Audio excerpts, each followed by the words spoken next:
BLM Kerala, Tamil Nadu, Pondicherry. കർഷകർ ഏറെ നാളായി കാത്തിരുന്ന റബ്ബർ താങ്ങുവില വർധനവ് പ്രഖ്യാപിച്ച് സംസ്ഥാന ബജറ്റ്. റബ്ബറിന്റെ തറവില കിലോഗ്രാമിന് 200 രൂപയിൽ നിന്ന് 250 രൂപയായാണ് ഉയർത്തിയിട്ടുള്ളത്. കർഷകരെ സഹായിക്കുന്ന ഈ പ്രഖ്യാപനത്തിനൊപ്പം കൂടി കൃഷി, ടൂറിസം, ക്ഷീരവികസനം, മത്സ്യബന്ധനം എന്നീ മേഖലകൾക്കും ഊന്നൽ നൽകുന്ന നിരവധി പദ്ധതികളും ബജറ്റിൽ അവതരിപ്പിച്ചിട്ടുണ്ട്. യുവതലമുറയെ കൃഷിയിലേക്ക് ആകർഷിപ്പിക്കുന്നതിനും ഉത്പാദനം വർദ്ധിപ്പിക്കുന്നതിനുമായി ബജറ്റിൽ തുക വകയിരുത്തിയിട്ടുമുണ്ട്. യുവാക്കളെ കാർഷിക മേഖലയിലേക്ക് ആകർഷിപ്പിക്കുന്നതിനായി പ്രത്യേക പദ്ധതി നടപ്പാക്കുന്നുണ്ട്. ഇതിനൊപ്പം വിനോദസഞ്ചാരത്തിന് പുതിയ സാധ്യതകൾ തുറക്കുന്ന ഫാം ടൂറിസം രീതികളെ പ്രോത്സാഹിപ്പിക്കാനും തീരുമാനമായിട്ടുണ്ട്. സംസ്ഥാനത്തെ ക്ഷീരവികസന മേഖലയ്ക്കായി 102 കോടി രൂപ ബജറ്റിൽ നീക്കിവെച്ചിട്ടുണ്ട്.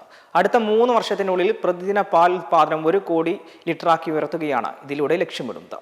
തീരദേശ മേഖലയിലെ ജനങ്ങളുടെ ഉന്നമനത്തിനായി പ്രധാന പ്രഖ്യാപനങ്ങളും ബജറ്റിലുണ്ട്. മത്സ്യത്തൊഴിലാളികൾക്കുള്ള മണ്ണെണ്ണ സബ്സിഡി തുക 75 രൂപയാക്കി ഉയർത്തിയിട്ടുണ്ട്.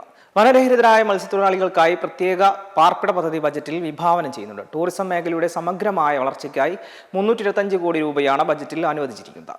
ടൂറിസത്തെ ഔദ്യോഗികമായ ഒരു വ്യവസായമായി മാറ്റും. പരിസ്ഥിതിയിൽ ഊന്നിയുള്ള വൈവിധ്യവൽക്കരണവും സ്മാർട്ട് ടൂറിസം ആപ്പുകളുടെ വികസനവും ഈ മേഖലയിൽ നടപ്പിലാക്കും. ഹൗസ് ബോട്ടുകളിൽ നിന്നുള്ള മലിനീകരണം തടയുന്നതിനായി ആലപ്പുഴയിൽ പ്രത്യേക ഹൗസ് ബോട്ട് മാലിന്യ സംസ്കരണ പ്ലാന്റ് സ്ഥാപിക്കാനും തീരുമാനമായിട്ടുണ്ട്. ഒപ്പം ചരിത്ര പ്രാധാന്യമുള്ള മുസിരീസ് പൈതൃക ടൂറിസം പ്രോത്സാഹിപ്പിക്കാൻ പ്രത്യേക പദ്ധതികൾ കൊണ്ടുവരും. അതേസമയം UDF ബജറ്റ് അടുത്ത 5 വർഷത്തേക്കുള്ള വികസന കാഴ്ചപ്പാടിന്റെ ദിശാസൂചികയെന്ന് മുഖ്യമന്ത്രി VD സതീശൻ പറഞ്ഞു. പുതുയുഗ കേരളം സൃഷ്ടിക്കാൻ സർക്കാർ പ്രതിജ്ഞാബദ്ധരാണ്. ആധുനിക സാങ്കേതിക വിദ്യകൾ പരമാവധി പ്രയോജനപ്പെടുത്തുമെന്ന് ബജറ്റ് അവതരിപ്പിച്ചുകൊണ്ട് മുഖ്യമന്ത്രി പറഞ്ഞു. കൂടുതൽ അവസരങ്ങൾ സൃഷ്ടിക്കും, വയോജനങ്ങളുടെ ക്ഷേമം ഉറപ്പുവരുത്തും, പിന്നോക്കക്കാരെയും പാർശ്വവൽക്കരിക്കപ്പെട്ടവരെയും മുഖ്യധാരയിലേക്ക് കൊണ്ടുവരുമെന്നും മുഖ്യമന്ത്രി വ്യക്തമാക്കിയിട്ടുണ്ട്. പൊതുജന ആരോഗ്യ വിദ്യാഭ്യാസ മേഖലകളിൽ കടുത്ത വെല്ലുവിളി നേരിടുന്നുണ്ടെന്നും കേരളത്തിലെ സാമൂഹിക അവസ്ഥ സ്തംഭനാവസ്ഥയിലാണെന്നും മുഖ്യമന്ത്രി പറഞ്ഞു. വലിയ സാമ്പത്തിക വെല്ലുവിളിയാണ് നേരിടുന്നത്.